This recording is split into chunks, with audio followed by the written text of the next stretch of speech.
오늘은 보이는 세계, 보이지 않는 세계 두 번째 시리즈로 선택의 전쟁의 두 번째 시간을 갖도록 하겠습니다. 많은 사람들이 참 오해하고 있는 부분이 있어요. 그냥 교회 잘 나가고 또 예배 잘 참석하고 말씀 잘 들으면 또 말씀에 순종하려고 하면 신앙이 성장한다라고 많은 분들이 착각하고 있어요. 물론 그 말은 맞죠.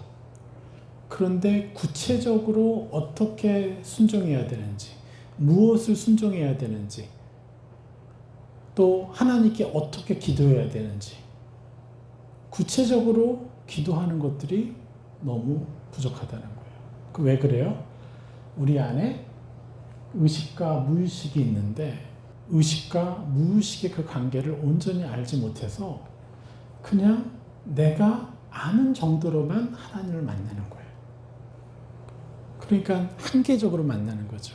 하나님과의 관계에 있어서 우리가 주로 쓰는 단어 수는 100단어도 안 될 정도로 굉장히 하나님하고 대화할 때 대화하는 거리나 대화하는 영역이나 이런 것들이 너무너무 부족하다는 거예요.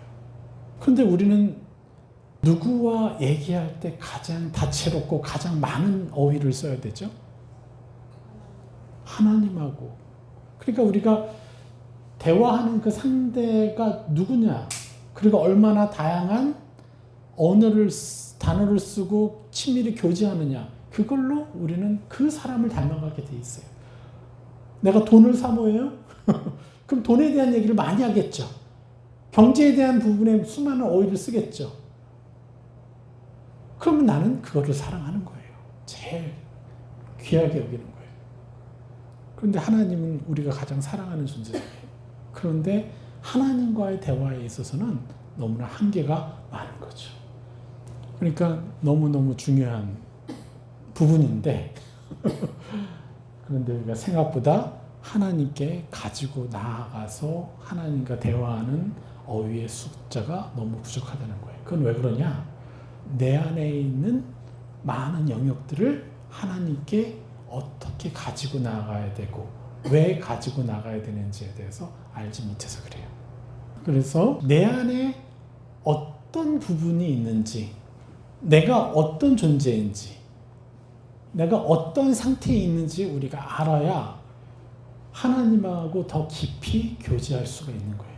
그래서 우리가 의식과 무의식이 우리 안에 있는데 내가 100이라면 의식과 무의식이 100 안에서 이렇게 분할이 되겠죠? 이제 그 어떤 것이 나의 의식이고 어떤 것이 나의 무의식인지를 몰라요.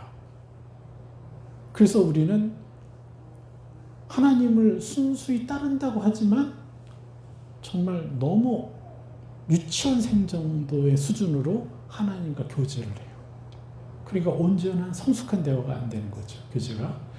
그래서 먼저 우리 자신에 대해서 알아야 돼요.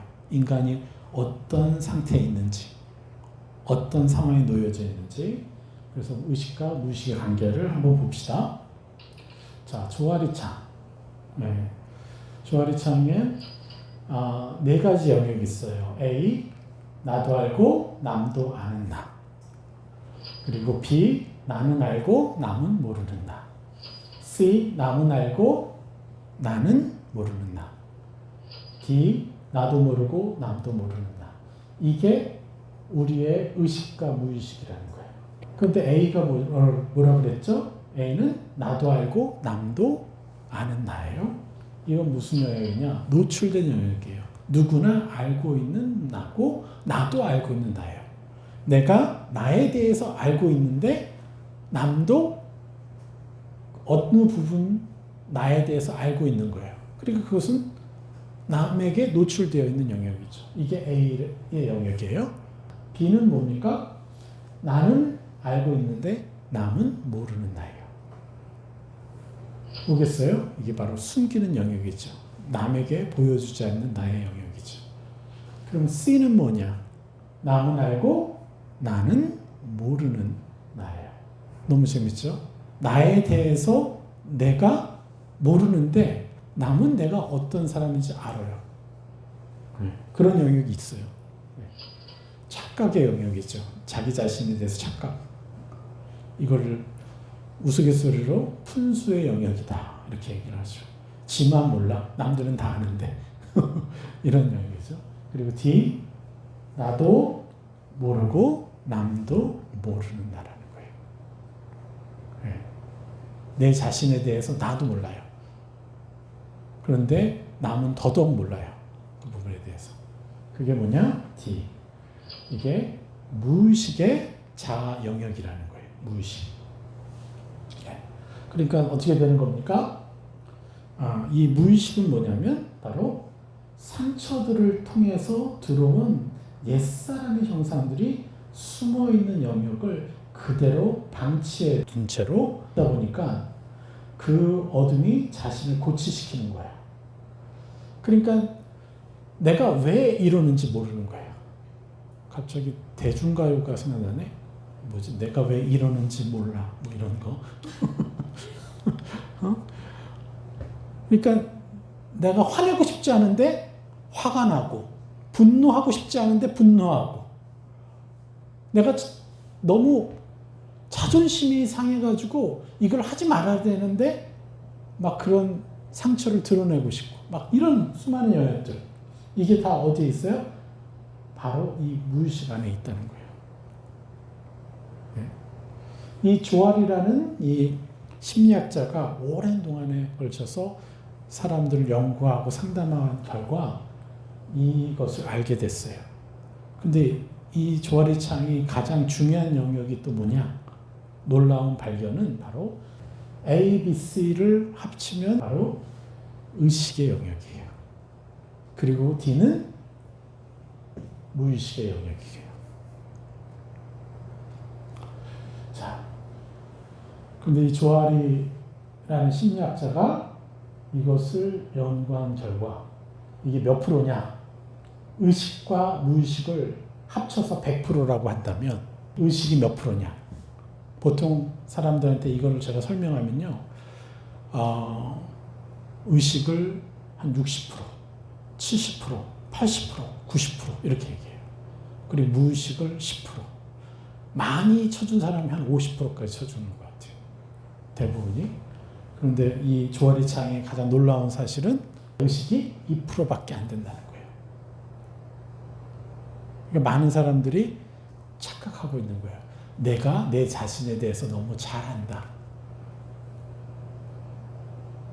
그런데 A, B, C, 나도 알고 남도 아는 나, 나는 알고 남도 모르는 나, 남은 알고 나는 모르는 나. 어쨌건 우리의 눈에 보여지고 내가 느끼고 있고 내가 생각하고 있는 영역들이잖아요. 그게 몇 프로라는 거예요? 2%밖에 안 된다는 거예요. 그리고 그 2% 정도가 어떤 의미냐면 내가 어느 사람을 바라보는 거예요. 여러분의 가족, 여러분의 남편, 여러분의 아내 이 의식과 무의식을 합쳐서 100%라고 한다면 의식이 몇 프로냐? 보통 사람들한테 이거를 제가 설명하면요. 왜 이러는지 몰라. 뭐 이런 거. 그러니까 내가 화내고 싶지 않은데 화가 나고 분노하고 싶지 않은데 분노하고 내가 너무 자존심이 상해가지고 이걸 하지 말아야 되는데 막 그런 상처를 드러내고 싶고 막 이런 수많은 영역들 이게 다 어디에 있어요? 바로 이 무의식 안에 있다는 거예요. 이 조알이라는 이 심리학자가 오랜 동안에 걸쳐서 사람들을 연구하고 상담한 결과 이것을 알게 됐어요. 근데 이 조알의 창이 가장 중요한 영역이 또 뭐냐? 놀라운 발견은 바로 이거예요. A, B, C를 합치면 이게 뭐냐? 바로 의식의 영역이에요. 그리고 D는 무의식의 영역이에요. 의식을 한 60%, 70%, 80%, 90% 이렇게 얘기해요. 그리고 무의식을 10%. 많이 쳐준 사람이 한 50%까지 쳐주는 것 같아요. 대부분이. 그런데 이 조알의 창의 가장 놀라운 사실은 의식이 2%밖에 안 된다는 거예요. 그러니까 많은 사람들이 착각하고 있는 거예요. 내가 내 자신에 대해서 너무 잘 안다. 그런데 A, B, C, 나도 알고 남도 아는 나, 나는 알고 남도 모르는 나, 남은 알고 나는 모르는 나. 어쨌건 우리의 눈에 보여지고 내가 느끼고 있고 내가 생각하고 있는 영역들이잖아요. 그게 몇 프로라는 거예요? 2%밖에 안 된다는 거예요. 그리고 그 2% 정도가 어떤 의미냐면 내가 어느 사람을 바라보는 거예요. 여러분의 가족, 여러분의 남편, 여러분의 아내, 여러분의 자녀들에게서 보여지는 그 모습, 그 모양이 몇 프로라는 거예요? 그 사람의 2%밖에 모르는데 그거 가지고 우리는 싸잡아서 저 인간은 저래. 너는 왜 그래? 2%밖에 안 되는 그의 모습을 그라고 단정 지어버리는 거예요. 여기서 저주가 일어나는 거예요.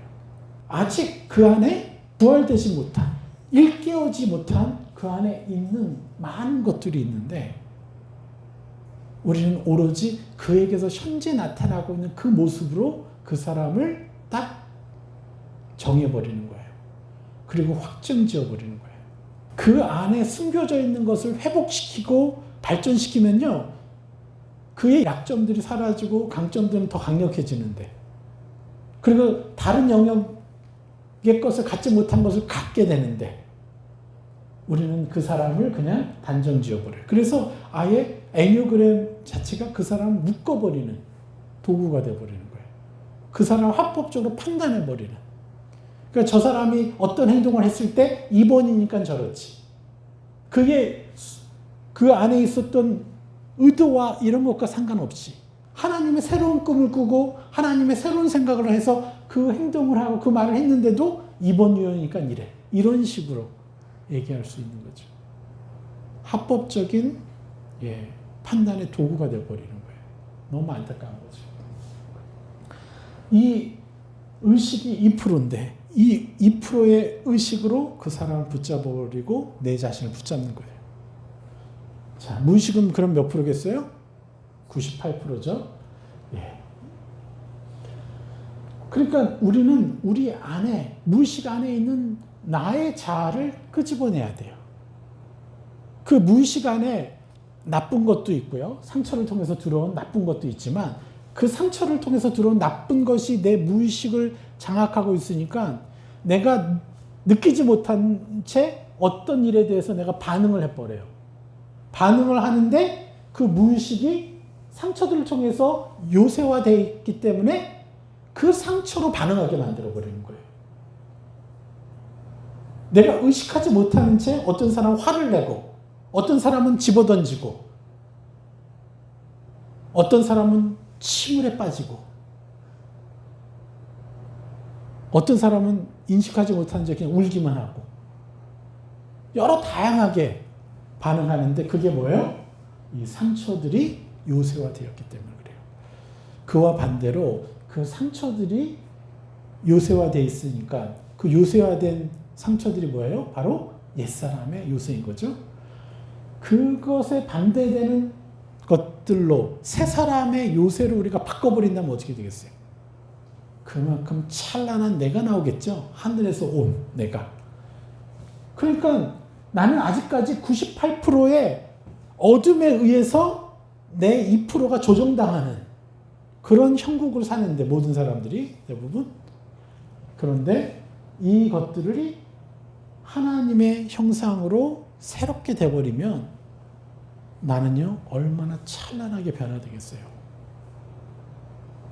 그래서 하나님이 말씀하시는 거 아닙니까? 옛사람을 벗어버리고 새사람을 입으라. 그런데 나는 내가 아는 이걸로 나를 인정해버리니까요. 그리고 저 사람을 인정해버리니까 계속해서 저 사람은 발전되지 않고 나도 발전되지 않아요. 우리는 내가 잘못한 것을 가지고 또 악한 영역에 속아서 난 또 이렇게 냈네 저렇게 냈네 하면서 내 자신을 어떻게 해요? 정죄하고 죄책감에 시달리고 그래서 계속 묶이게 되는 거예요. 그것에 영향을 주고 있는 그 뿌리가 뭔지 모르지. 네. 그러니까 우리는 사실은 하나님과 몇 프로를 가지고 하나님과 교제하는 거예요? 사실 2% 정도만 가지고 내가 하나님과 교제하는 거예요. 사실 하나님께 그렇게 친밀히 물어보는 사람도 많지 않아요. 그리스도인들이라면 반드시 그렇게 해야 되는데 하나님께 이렇습니다 저렇습니다라고 하나님께 가지고 가서 나의 상태를 가지고 나아가는 것이 많은 그리스도인들에게 보지를 못하고 있는 거죠. 그래서 우리는 명확히 이것을 알아야 돼요. 왜 내가 이런 것에 묶여있고 중독되어 있는지, 그리고 저 사람이 왜 저렇게 묶여있고 중독되어 있는지, 그것은 그도 모르고 그도 해결할 수 없다는 거예요. 왜요? 그 모든 것이 어디서 작동이 되기 때문에, 조종되고 있기 때문에, 무의식에서 조종되고 있기 때문에. 그래서 이 무의식의 세계에 하나님의 영이 들어오셔야 되는 거예요. 들어오도록 내가 초청해야 돼요. 그럼 나중에 또 깊이 설명해 드리겠지만 내가 하나님 앞에 나아가는 것과 똑같은 거예요. 무의식을 가지고 나아가는 것. 그래서 무조건 그 사람의 현상, 안 좋은 것, 그것만 볼 게 아니라 왜 저럴까요? 아니면 내가 왜 이럴까요? 라고 하나님께 여쭤보다 보면 하나님의 영이 더 임재하셔서 나의 그 영향, 나의 이런 행동에 영향을 주고 있는 것이 무엇인지를 알게 하는 것. 이것을 이제 깨우쳐 주시는 거죠. 그렇죠? 그래서 그걸 정복낼 수 있는 거죠. 제가 여러분들에게 주고 싶은 희망적인 메시지가 뭐냐면 지금 현재 여러분은 현재 여러분의 그 상태는 여러분이 아닙니다. 2%밖에 안 된다는 거예요. 아직. 그래서 주님이 오셔서 나머지 98%의 찬란한 나를 일깨우시는 거예요. 성령과 함께. 부활시키시기 위해서 예수님이 십자가에 못 박혀 돌아가신 거예요. 우리 안에 이 잠재의 능력, 엄청난 능력이 사장되어 있는 거예요. 그런 채로 살다가 그냥 죽어가는. 근데 예수님의 이름 하나로 나의 잠재의식 속에 있는 엄청난 것들을 내가 끄집어내면 내가 지금 보여주는 나의 핸디캡, 나의 한계, 이런 것을 남들과 비교할 때 너무나 부족해 보이는 나의 것들이요. 사실 예수 그리스도의 이름으로 다 극복이 되고 더 그들보다 더 찬란해질 수 있다는 거죠. 예수 그리스도의 이름으로 나의 무의식을 얼마나 일깨우고 새 사람의 형상을 입혀줬는지로 내가 결정이 되는 거예요. 이게 예수 그리스도의 이름의 능력인 거죠. 심리학은 그렇습니다. 내 자신을 어둠으로만 인정하는 거예요. 내가 잘못했으면 잘못했다는 걸 인정만 하라는 거예요. 그런데 우리는 뭐예요? 참 진리는 그것을 인정하지만 그게 나의 옛사람일 뿐이다라는 거예요. 그리고 그것을 통해서 새 사람을 입으라는 거예요. 이 정도 하기 위해서 예수 그리스도께서 돌아가신 거예요. 독생자에서 하나님의 찬란하신 그 독생자가 죽으실 정도라면 우리 안에 이 엄청난 것을 일깨우고도 남을 만한 능력이 있어야죠. 그래서 이것을 모르니까 우리의 인생이 어떤 인생이에요? 지뢰밭을 거니는 여정처럼 우리 인생이 너무나 두렵고 무서운 게 되는 거예요. 내가 조금 잘못 선택하면 폭발하는 거예요. 저 관계가 깨지고 이 관계가 깨지고 그렇게 되는 거죠. 그런데 나는 왜 그런지 몰라. 원인이. 내가 왜 이 선택을 할 수밖에 없는지를 나는 몰라요. 근데 어둠은 너무 잘 알고 있어요. 내 안에 있는 모든 상처를 알고 있으니까. 나는 분명히 1, 2, 3, 4, 5, 6, 7, 8, 10번까지 있는 그 선택 중에 내가 이를 최선을 선택할지 아니면 최악을 선택할지를 아는 거예요. 이들은. 그리고 그 최악을 선택하도록 항상 몰아요. 화전을 쏴서. 그러니까 내 인생이 늘 실패된 선택을 하게끔 되어 있는 거죠. 최선이냐 최악이냐 아니면 중간권. 최악은 선택하지 않았는데 너무 안 좋은 걸 선택했어. 최악보다는 좀 나을 수 있지만. 제가 말씀드렸잖아요. 냉장고 100개 살 돈을 선택하는 게 아니라 아이스크림 하나만 사는 것을 만족한다는 거예요. 내 눈이 열려 있지 않으니까. 그래서 항상 남들과 비교할 때 저 사람 이런 선택을 했는데 나는 최악의 선택을 했네? 이러면서 또 슬퍼하고. 계속해서 인생을 살아가는 게 상처예요. 그 최악을 선택하고 차선을 선택하게 하는 그 어둠, 그 무의식의 영역을 내가 모르고 있으니까. 그러니까 이 영역을 하나님께 가져가서 하나님과 교제하면서 내가 다스려 나가야 되는데 이걸 모른 채 그냥 신앙생활만 하는 거예요. 우리가 매일매일의 삶이 하나님과 친밀한 교제가 있어야 된다고 했는데 그 교제가 있어야지만 사실 이런 것들을 다 가지고 말씀드릴 수가 있는 거잖아요. 그런데 우리는 그냥 주일 예배 드리고 또 예배 많으면 또 예배 드리고 말씀은 좋죠. 그렇지만 그렇게 하라고 하는데 그게 안 되잖아요. 왜 안 돼요? 그걸 못 해요? 얘네들이 물귀신처럼 붙잡고 늘어지니까 좋은 것은 못하게 하고 나쁜 것에만 하게끔 얘네들이 조장하니까 내 감정과 의지와 생각 가운데서 계속 나를 옛사람 취급하게 하는 거예요. 불행인 거죠. 삶이 안 변한다는 거예요. 그래서 항상 무엇을 하건 어떤 부분은 좋지만 항상 터지게 돼 있어요. 뭐가 폭발하게 돼 있어요. 그러니까 너무 슬픈 거죠. 예수님을 믿어도 사실 행복하지 못하는 거예요. 그냥 세상 사람보다 조금 나은 정도는 되겠죠, 우리가. 그리스도인이니까 그래도. 자, 보십시오.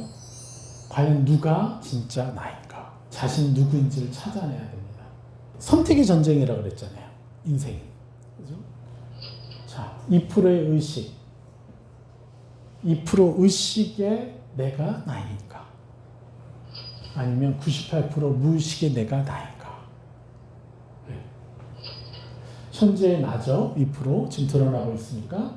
그리고 드러난 나죠. 그런데 98%의 무의식은 아직까지 드러나지 않은 나예요. 이게 옛사람일 경우에는 여전히 나에게 영향을 주고 있는데 이게 내가 그것을 묻고 거절하고 새 사람으로 나를 끄집어내면 찬란한 나겠죠? 그런데 찬란한 내가 아직 드러나지 않은 거예요. 그게 우리고 여러분들이 만나고 있는 모든 사람들이에요. 그런데 이걸 뭐라 그래요? 세상은 이것을 사실이고 진실이라고 말하고 있어요. 너가 그렇게 했으니까 그게 너잖아. 너 게으르니까 너 게으른 자 맞잖아. 너 이기적이니까 너 이기적인 자 맞잖아. 이렇게 얘기를 한다는 거예요. 그런데 이 부분 아직까지 드러나지 않은 이 무의식에 나는 거예요. 환상과 공상이라고 칭해요. 넌 아직도 공상하고 있니?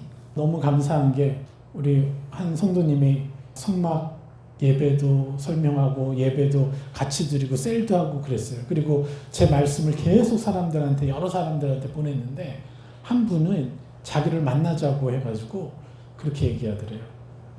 당신 같은 그리스도인들이 있어가지고 문제라고. 행위는 하지 않고 믿음으로 선포한다고 그게 되냐고. 행동을 바꿔야지. 그런데 놀랍게도요. 그분이요. 다시 연락이 와가지고 설교 말씀 좀 더 보내달라고. 이제 선포의 능력이 뭔지 이제 알겠대요. 그분의 친구가 은혜 받아서 굉장히 열심히 이것을 따라서 행함으로 삶의 변화가 너무 많이 나타나니까 그 친구를 보더니 이분이 깜짝 놀란 거예요. 그러면서 이분이 좀 이제 눈치를 챈 것 같아. 이 행위라는 것, 내가 분명히 얘기했잖아요. 표면적인 행위냐, 본질적인 행위냐. 우리는 표면적인 행위, 자기가 의인 되려고 하는 게 표면적인 행위고, 본질적인 행위, 마음속에서 나를 믿음으로 새 사람을 인정하고 인정해 주는 것. 그 본질적인 행위를 이분이 이제 이해하신 것 같아요. 왜요? 자기 친구가 바라보기에 너무 많이 변했으니까. 그러니까 딱 한 가지예요. 그들에게 우리가 어떠한 삶을 살고 있느냐가 중요한 게 아니라 어떠한 삶을 살던 자 인가가 중요한 게 아니라 우리가 그 상태에서 어떻게 변화되고 있는지를 보여주면 그들은 실제 복음을 보게 돼 있어요. 그러면 영접하게 되는 겁니다. 너무 간단한 거잖아요. 그래서 그 사람의 눈에는 본질적인 행위가 선포가 환상과 공상이라고 얘기하지만 결국은 그 현실을 보여줘 버리니까 공상이 현실화되는 걸 보면서 아, 믿음으로 선포하니까 되네? 이 선포의 능력이 있구나. 그래서 따라서 자기도 선포해 보니까 자기 안에 변화가 일어나는 걸 느끼는 거예요. 할렐루야. 네. 예, 우리는 아직까지 드러나지 않았나? 하나님의 그 찬란한 형상, 이거를 우리는 어떻게 해요? 우리는 꿈을 꾸고, 하나님과 함께 꿈꾸고, 상상하고, 내가 어디까지 찬란해질지, 저 사람이 어디까지 찬란해질지. 제가 또 오늘 셀하면서 한 어머니에게 자식이 계속 게임하고 힘들게 이렇게 사니까 너무너무 실망감이 들잖아요. 그래서 세 사람을 선포문을 드렸어요. 내 아들이 얼마나 복덩이인지를 하나님의 시야와 감정으로 바라보고 느끼는 당신의 딸입니다. 지금 눈에 보이는 그 아이가 아니라 그 아이 때문에 내가 얼마나 축복받을 것이며 그 아이가 얼마나 찬란해질 것인가. 그 아이를 위해서 기도함으로 자신에게도 계속해서 하나님의 기름 부음이 올 거 아니에요? 그래서 자기 자신까지도 얼마나 찬란해질 것인가를 보는. 눈앞에는 저 아이가 문제 많은 애처럼 정상적인 삶을 살지 못할 것처럼 보이지만 사실은 그건 2%밖에 안 되는 거예요. 내가 그 아이에게 얼마나 찬란한 것들을 입혀주느냐에 따라 그 아이는 그만큼 부활되게 돼 있고요. 깨어나게 되는데. 근데 그게 안 보이죠. 눈앞에 보이는 그게 너무 심해서. 그래서 그분의 거대한 짐을 이렇게 대신 들어드린 거예요. 우리 삶에 나를 괴롭히고 나를 힘들게 하는 수많은 사람들, 그들을 향해서 나는 2%의 그들을 그로 여길 것이냐, 아니면 내가 입혀줄 그가 될 것이냐. 이 부분에 대해서 우리는 하나님과 만나야 되는 거예요. 하나님이 말씀해 주시는 것만이 진리니까요. 그렇죠? 근데 너무 많은 사람들이 어떻게 돼요? 이것에 묶여서 자신의 상태로 남을 탓하고 누구를 원망하고 또 하늘을 원망하고. 그런데 예수님은 이미 다 주셨는걸요. 자신의 이름을.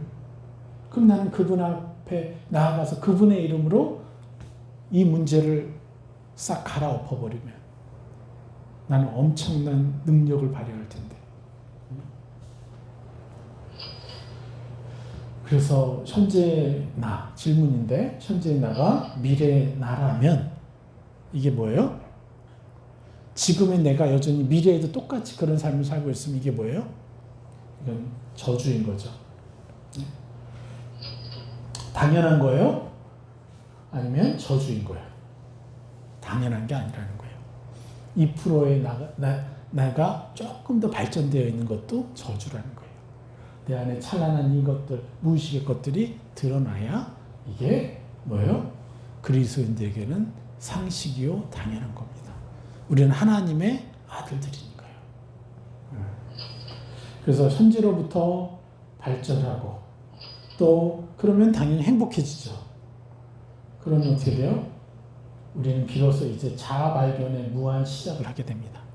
내 자아가 어떤 존재인지, 하나님의 그 찬란한 형상들을 내가 침노에서 끄집어내서 내가 입을 때마다 내가 이런 삶을 살 수 있구나, 내가 이런 삶을 살 수 있구나, 또 살 수 있구나. 너무너무 감사한 삶을 매일 살 수 있는 것이죠.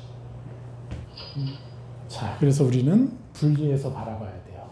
과연 누가 진짜 나인가? 자, 연약한 잘못들을 행할 때 그를 어떻게 평가해요? 연약한 잘못들을 행할 때 내 자신을 어떻게 평가해요? 내가 나의 연약한 대로 행하고 그리고 잘못들을 행할 때 나는 내 자신을 어떻게 평가합니까? 또 다른 사람이 그의 연약함을 대로 행동하고 그의 잘못들을 행할 때 우리는 그들을 어떻게 바라봅니까? 그가 있어요. 한 사람이 그런데 진짜 그 뒤에서, 그 안에서 역사는 어둠을 바라봐야 돼요. 그 어둠과 그 사람을 분리해서 바라봐야 돼요. 뭔가를 잘못했어요? 어떤 분노하는 사람이 있어요? 그 사람이 분노하는 게 아니라 그 사람 뒤에서 역사하는 그 어둠이 분노하고 있는 거예요. 그래서 많은 사람들이 착각해요. 특별히 이 축사하시는 분들이 너무 많이 착각하는 게 뭐냐면 귀신 들려있으면 이렇게 봐요. 그 사람과 귀신 들린 사람을 동일하게 보고 축사를 해요. 그래서 귀신 들린 사람을 함부로 때리기도 하고요. 또 귀신 들린 사람에게 모욕적으로 얘기를 해요. 하도 괴롭힘을 당하니까 귀신이 잠깐 나갈 수는 있어요. 축사당할 수는 있어요. 너무 힘드니까. 그런데요, 그 사람은요, 또다시 어둠이 들어오게 돼 있어요. 귀신 축사는 어떻게 하냐면 그 사람과 그 사람을 장악하고 있는 어둠을 따로따로 대우해 줘야 되는 거예요.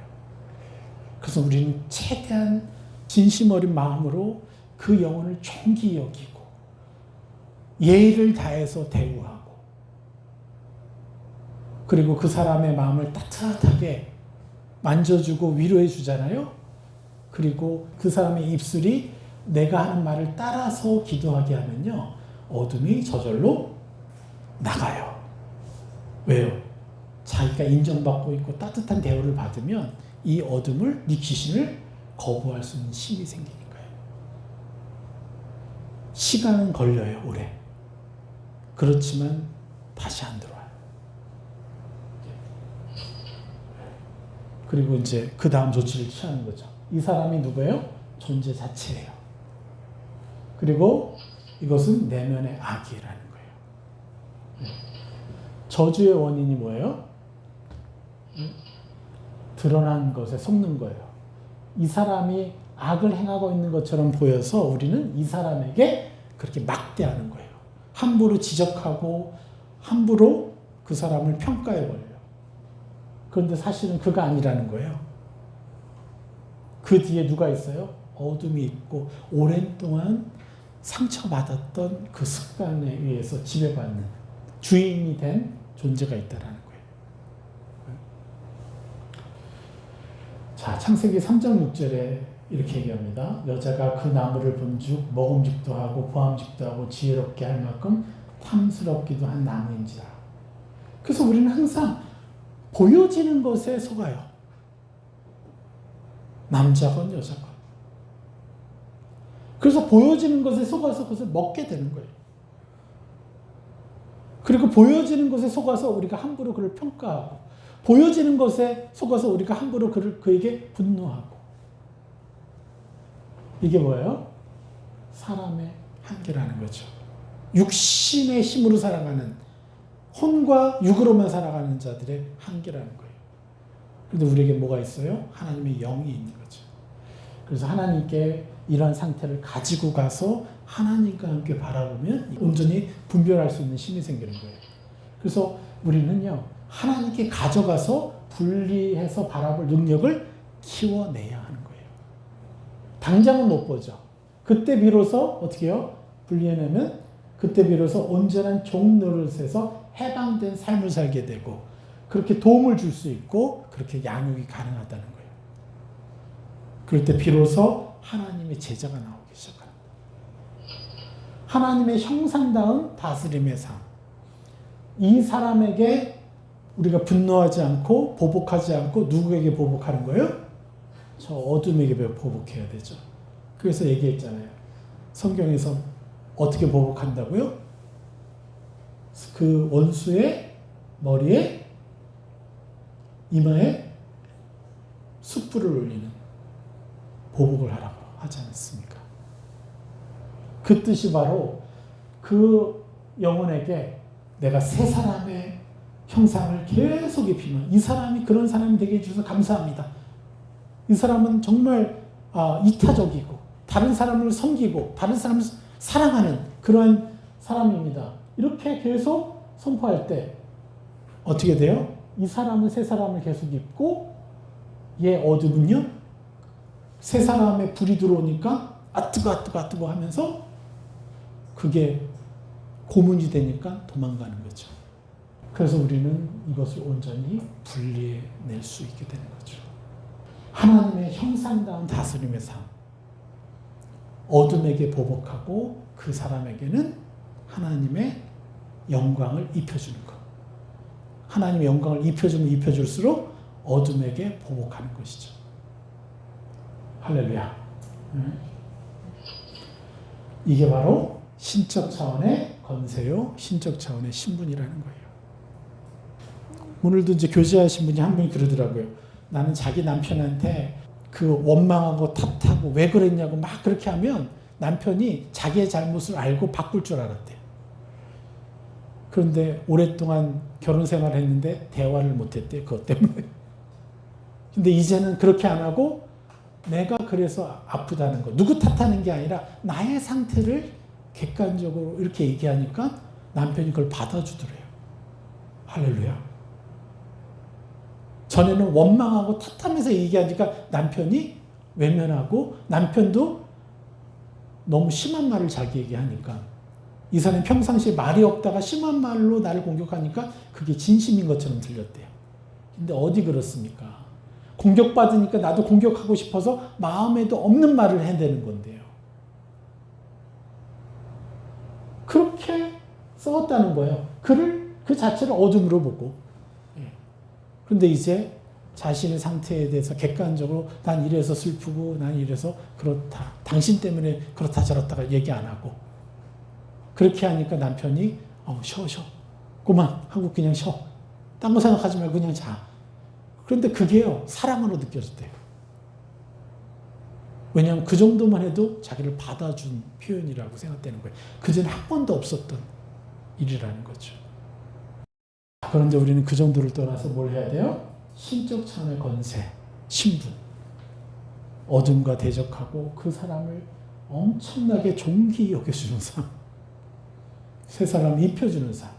그리고 또 누구에 대해서요? 내 자신에 대해서. 내 자신의 어둠에 대해서 우리는 보복해 줘야 되죠. 그런데 내 어둠에게 양식을 제공하고 내 어둠이 더 강력한 힘을 얻게 하는 방법이 뭐예요? 정죄감에 당하고 있을 때. 죄책감으로 살아갈 때. 죄책감을 유지한 채 지낼 때 얘네들은요 강력한 힘을 얻어서 나를 지배하게 돼요. 늘 얘기하지 않습니까? 로마서 8장 1절. 그래서 사도 바울이 뭐라고 얘기했어요? 예수 그리스도 안에 있는 자에게는 결코 정죄함이 없나니. 우리는 내 자신을 정죄하는 것이 습관화되어 있고 중독이 되어 있고 가장 강력한 중독이에요. 정죄감. 그리고 남을 정죄하고 남을 원망하고 남을 탓하는 중독에 빠져 있어요. 대부분이. 우리는 이것을 분리해내서 봐야 돼요. 우리가 정죄할 때에서는 이들이라는 거예요. 악이라는 거예요. 내가 아니라는 거예요. 나의 옛사람이라는 거예요. 그리고 내 안에 하나님의 권세와 능력으로 나에게 찬란한 하나님의 영광스러운 형상을 입혀주고 남에게 입혀줄 때 이 어둠은 쪼그라든다는 거예요. 내 옆에 있고 싶지 않아요. 왜냐? 내가 찬란한 옷을 입었기 때문에 그것 때문에 자기한테 해가 되니까 도망치는 거예요. 이렇게 쉬운 방법이 있는데 우리는 자꾸 탓하고 원망하고 화내고 짜증내고 우리 안 해본 거 있어요? 다 해봤지? 그래서 바뀌었어요. 제가 그분의 그래서 남편한테 원망하고 탓하고 막 당신 때문이라고 했었을 때 그렇게 관계가 깨어졌던 것을 얘기할 때 나도 내 아내와 그런 적이 있었지. 계속 내 아내는 옛날에 1년 전에 행했던 나의 잘못까지도 다시 들춰내서 보여줘. 여자들은 또 기억력이 좋아가지고 그거를 다 우리가 뭘 했어요? 다시 어둠을 불러들였다는 거예요. 이게 누구한테 배웠어요? 우리의 조상들로부터 배워서 습관화된 거예요. 그래서 이거를 하나님 뭘 해요? 분리해낸 거예요. 예수 그리스도의 그 찬란한 보혈로 그 악의 역사를 끊어버린 거예요. 할렐루야. 우리가 늘 그래왔다는 거죠. 자, 요한복음 10장 35절 성경은 패하지 못하나니 하나님의 말씀을 받은 사람들을 신이라 하셨거든. 하나님의 말씀을 받았다는 게 뭐예요? 하나님의 형상을 듣고 나는 정직한 사람입니다. 거룩한 사람입니다. 온유한 사람입니다. 남 탓하지 않고 남을 용서해 주는 사람입니다. 남을 축복해 주는 사람입니다. 하고 내 자신에게 입히고 그들에게 입히면 내가 뭐가 된다고요? 신이라 하셨거든. 신적 권세가 드러나기 때문에 어둠은 어떻게 해요? 도망가게 되는 거예요. 너무나 오랜 시간 많은 사람들이 이렇게 살았어요. 그러니까 저도 제 아내와의 관계 속에서 힘들었었던 시기, 뭐 제가 힘들었겠어요? 제 아내가 더 많이 힘들었겠죠? 여자기 때문에 더 억울했겠죠? 그런데 그런 시간이 까마득하게 잊혀져 있는 거예요.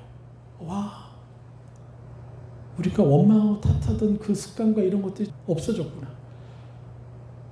이거 참 너무 아련한, 생각조차 나지 않는 너무 아련한 추억인 거예요. 좋지 않았다. 네. 감사하죠. 네. 그래서 죄로 인해서 실현 못하고 있을 뿐이지 우리는 신적 차원의 존재라는 거예요. 그래서 우리에게 연약함이 드러날 때 하나님 내가 왜 이렇죠? 저 사람이 왜 이렇죠? 가지고 가면 어떻게 해요? 하나님의 말씀을 받게 되고 그 말씀으로 나를 입혀주고 그들을 입혀주면 어떻게 돼요? 그와 나도 그 사람에게서 어둠이 떨어져 나간다는 거죠. 이게 참 진리의 보복이란 거죠. 뭘 통해서요? 분리를 통해서. 그 사람 뒤에 있는 어둠과 그 사람을 동일시 여기지 않는 영적인 시야. 근데 우리가 그걸 감정으로까지 가지게 되면 완벽하겠죠? 감정으로까지 그 사람이 왜 저렇게 험하게 살까? 긍휼히 여길 수 있다면 그 뒤에 있는 어둠이 보여지고 느껴지겠죠? 이 수준까지 우리가 갈 수 있는 거예요. 할렐루야. 그러면 어둠이요, 우리를 알아요. 그래서 우리 근처에 오려고 하지 않아요. 실제로. 네. 여러분 이걸 기억하십시오. 그래서 우리는 이 죄로 인해서 우리가 드러나는 현 상태에 내가 속고 또 그들도 속고 있다는 사실이에요. 그러나 그들은 자신들이 속고 있는지 모르죠. 자기가 보고 있는 게 진리라고 생각하겠죠. 사실이라고 생각하겠죠. 그러나 우리는 그 사실에 속지 않는 거죠. 우리는 진리를 사용하는 사람들이니까요. 자, 그래서 우리는 기억해야 됩니다. 선택해야 돼요, 우리는. 저 사람을 어떤 사람이라고 평가할까? 지금 내가 연약한 상태에 있는데 나를 누구라고 평가할까? 여러분이 주인 돼서는 안 돼요. 하나님께 여쭙고 하나님께 가져가서 하나님이 뭐라고 하시는지 들어보는 거예요. 특별히 여러분들이 연약한 일을 하고 있을 때 하나님 보시기에 이거는 좋아하지 않는 일을 하고 있는 것 같을 때 그걸 한번 하나님 앞에 의도적으로 가져가 보세요. 하나님 당신은 어떻게 생각하세요? 네. 그러면 의외의 답이 들릴 거예요. 그 와중에도 하나님은요, 여러분을요 사랑한다고 얘기하시고 여러분을 격려하시고 그 정죄하는 얘기를 결코 하시지 않는다는 거예요. 그런데 여러분들이 연약함과 죄를 짓고 있을 때 하나님께 그걸 가지고 말씀드릴 때 하나님이 정죄하고 내 이놈 하잖아요. 그거는요, 사단이 하나님을 흉내내서 여러분을 정죄하고 있는 거예요. 정죄감에 묶이면 우리는요 분리가 안 돼요. 어둠과 하나로 계속 살게 돼요. 더 묶여서 살아가게 돼요. 이것을 기억하십시오. 여러분 자신 정죄하지 마시고 새 사람을 입혀주는 축복을 해주시고 보복, 다른 사람을 정죄하지 말고 함부로 대하지 말고 새 사람을 입혀주는 축복을 해보십시오. 그러면 놀라운 역사가 일어날 겁니다. 하나님 말씀을 늘 받는 역사가 일어날 것입니다. 할렐루야.